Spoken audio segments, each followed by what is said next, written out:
war for the internet has begun. This is Kim Dotcom, a notorious hacker.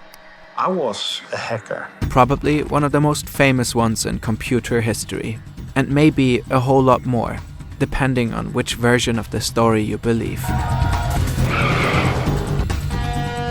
One of Germany's earliest tech entrepreneurs. He had a knack for finding financial opportunities in technology. A trader, a scammer, an activist, a visionary, a criminal, a scapegoat. We are going to use every weapon in our arsenal to destroy this guy. Hollywood's #1 enemy. A popular hub for illegally downloaded movies. A folk hero in the fight for internet freedom. A pro gamer, an eccentric multi-millionaire. A musician, an aspiring politician and marketing genius. Yeah, I like mega upload. Kim Dotcom may be many things, but one thing is for sure. He has changed the internet forever. And this is his story. Mega upload. We originally spoke to German journalist Janne Knödler for this story. She and her team host a fantastic podcast series called Wild Wild Web. The first season is dedicated entirely to Kim Dotcom. His story begins in the early 90s, in Kiel, a city in the north of Germany. This is long before he launched the infamous file-sharing platform Mega Upload, before he became the most wanted man on the internet. Back then, he was just Kim Schmitz. He will later claim he attended an elite boarding school in a castle, and that he graduated with a special diploma for gifted students at just 17. None of that is true. He actually went to a public high school for lower secondary education and lived in a home for troubled youth. This detail is significant as it highlights a recurring pattern throughout his story. Kim has always tried to portray himself as more than he actually was, as bigger, better, and smarter than his peers. Kim's parents separate when he is young. His father is a violent drunk, so the boy often retreats to the safety of his bedroom. There he discovers the magic of computers and becomes obsessed. He starts writing his own programs and gets involved in the early days of the internet, before most people even knew what it is. By the early 90s, Kim is running what is essentially a server for trading pirated software. And apparently, he isn't just hosting it. He is eavesdropping on the users, listening in on the emerging hacker scene. The trading platform also earns him his first money. Around the same time, he debuts his now famous alias, Kimbo, an homage to the main character in The Fugitive, who is wrongfully accused of murder and forced to flee from the authorities. This is Kim in 1992, in a grainy segment of German national TV, showing off how to make free phone calls worldwide by routing through the US. He claims he coded the software himself. The show dubs him the nightmare of national telecommunications. A Forbes article claims he's the leader of an international hacker group called Dope and one of the most well-known hackers in Germany. Allegedly, he developed an encrypted, tap-proof mobile phone and sold hundreds of them. Back then, a curious teen like Kim Dotcom could teach himself to code and stumble into the center of a global tech saga. Today, understanding how the digital world works is more essential than ever. And you can do it too. You just need the right tools. Brilliant is an interactive learning platform that helps you get a grip on the logic behind code by doing, not memorizing. Brilliant's programming lessons are designed to help you develop real coding intuition, even if you're starting from zero. You'll learn by solving bite-sized challenges that teach you how to think like a programmer, breaking down complex problems into manageable chunks of code, getting familiar with Python, and building your own digital tools from scratch. It's hands-on, efficient, and actually really fun. Try everything Brilliant has to offer free for 30 days. Just scan this QR code or visit brilliant.org/fern. You'll also get 20% off a premium subscription. In the mid-90s, Kim is arrested for his shady dealings involving the software trading server. He's convicted in 1998 and receives a 2-year suspended sentence. But Kim remains undeterred. He uses his conviction to boost his hacker image. Kimbo, the larger-than-life tech renegade. At the time, most journalists have no clue how computers actually work. In this climate, it's easy for Kim to turn myth into media headlines. He claims to have hacked into Citibank and wired $20 million to Greenpeace. That is almost certainly made up. While Citibank had in fact been hacked a few years earlier, the hackers were Russian, not German. And they definitely didn't donate the money to Greenpeace. Kim also claims to have breached both the Pentagon and NASA. Again, the hacks were real, but not carried out by him. People in the scene start having serious doubts about whether Kimbo even has the skills to pull off any serious hacking. But scattered skepticism doesn't dent Kimbo's carefully crafted image. He doubles down on his reputation and launches a cybersecurity firm called Data Protect. The logic is simple.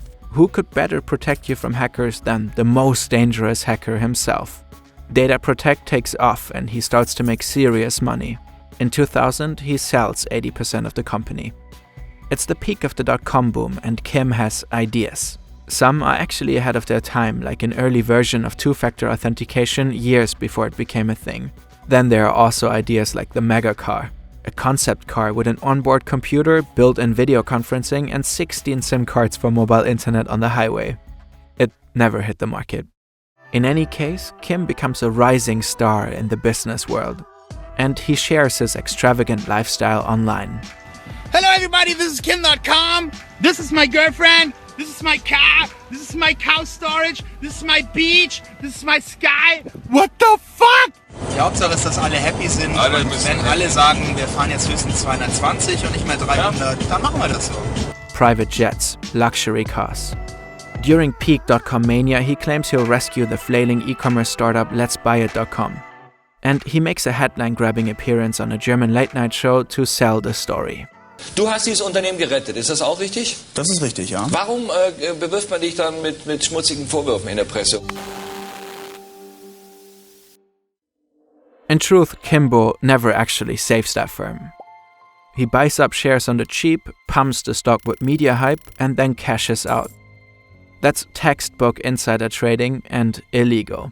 He tries to flee to Thailand but fails. He slept with another 20-month suspended sentence and a €100,000 fine. Most of his ventures go belly up, and as the global dot-com bubble bursts and triggers a full-blown economic crisis, Kim decides to emigrate to Hong Kong. He launches a new string of sketchy ventures and shows off even more fancy cars. Let's skip ahead a bit. It's 2005. And Kim Dotcom is about to change the internet forever with Mega upload. The idea is deceptively simple. It's essentially a cloud service, a site where people can upload files for others to download them, years before Dropbox and Google Drive. No accounts, just links.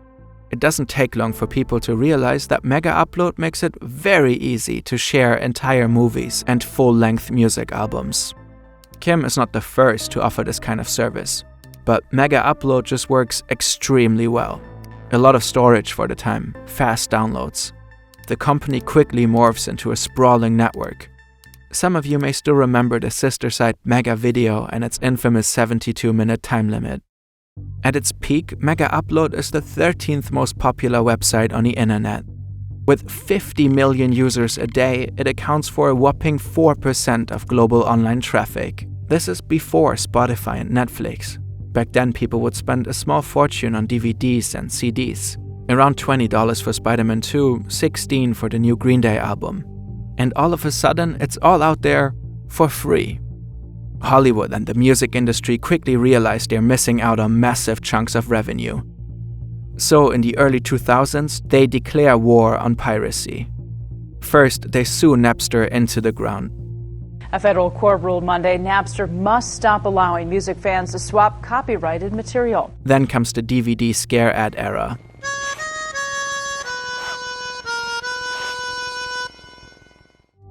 But none of that is stopping Mega Upload. For years, authorities struggle to get a grip on the platform, and no one really knows who's behind it. It used to be owned by Kim Schmitz, but Mega Upload denies any further connection to him. The site is now registered to a company called Vester Limited, which belongs to some Finnish guy called Kim Tim Jim Vester. Of course, Finnish Kim and Kimbo are the same person. He used his distant Finnish ancestry to get hold of a second passport. And for a while, that smokescreen actually allows him to hide in a legal gray zone. But in 2011, Kim just can't resist stepping back into the spotlight. He publicly declares that he is the mastermind behind Mega Upload. That's when Kim Schmitz and Kimbo give way to a whole new identity, Kim.com. By now, he is living large in New Zealand in a mansion by the sea. He is collecting luxury cars and uses his free time to become one of the top-ranked Call of Duty players on the globe. He's got a wife and kids, and it almost feels like his wildest years are behind him. Maybe he thinks he's far enough from the US to be safe, out of reach, because instead of keeping his head down, Kim lashes out, and he takes on the global music and movie industries head first. When I gotta send files across the globe, I use Mega Upload. His Mega Upload song from 2011 is extremely provocative. Some of the biggest pop stars of the day appear in the music video, publicly backing a platform that Hollywood sees as the embodiment of internet piracy, supposedly responsible for billions in losses. Universal Music sues Mega Upload. The music video keeps getting pulled from YouTube, and this is just the beginning.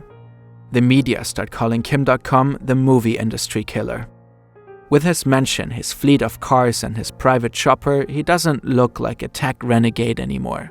He becomes the Dr. No of Hollywood. Clumsy effort, Mr. Bond, you disappoint me. Okay, maybe more like Dr. Evil.